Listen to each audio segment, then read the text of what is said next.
Greetings. My name is Cornica Drake from the Office of Instructional Technology in Atlanta Public Schools.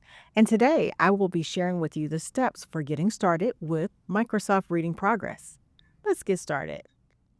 In order to get started, you will first go to your Office 365 page, either by going to office.com or you can use the app. Once within the app, you're going to go to your 9 dots on the left-hand side and go to your Microsoft Teams. You're going to make sure that you are in whatever class or team you would like to begin to assign your reading progress. On the left-hand side, you will see where it says Homepage Class Notebook. We're going to go down to where it says Assignments. Once you click on your assignments, you will see a blue button that says Create. I'm going to click on that Create button.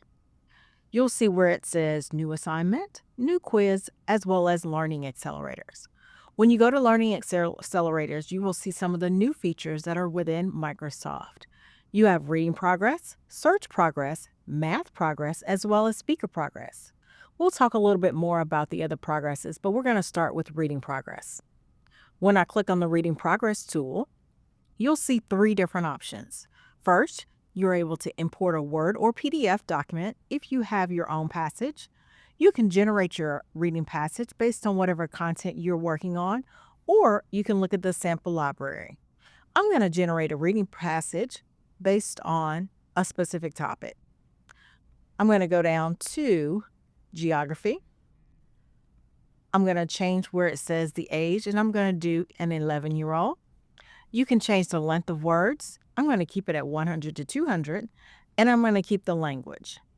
And I'm going to click Generate. AI is going to do its magic and generate a passage. I'm going to review the passage. If it's something that I do like, I can use it. If I want to change the complexity, I can go up or I can decrease the complexity. This is one that I want to use, so I'm going to click on Use Passage, and you're going to come to a new page. You'll see where you have the option of editing the passage. You can review it as a student.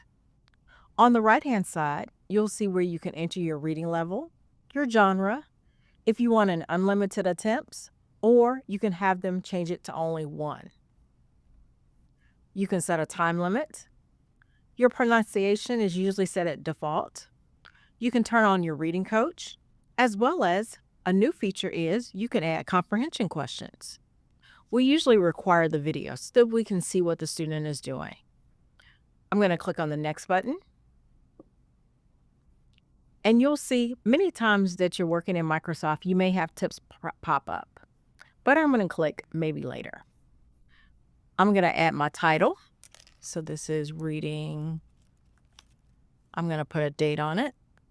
Let's go ahead and put today's date. I'm going to give some instructions.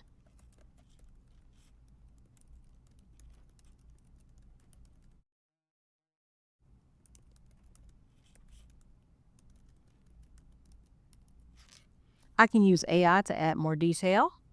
Here's my reading progress. I have a due date of tomorrow at midnight. This is my class. Here are my current students. I can add a rubric. I can also add a reflect check-in just to see how the students are feeling. Once I'm finished, I'm going to click Assign, and I'm all done. If you have any questions, please reach out to your educational technology specialist, and they will give you some additional support. See you soon.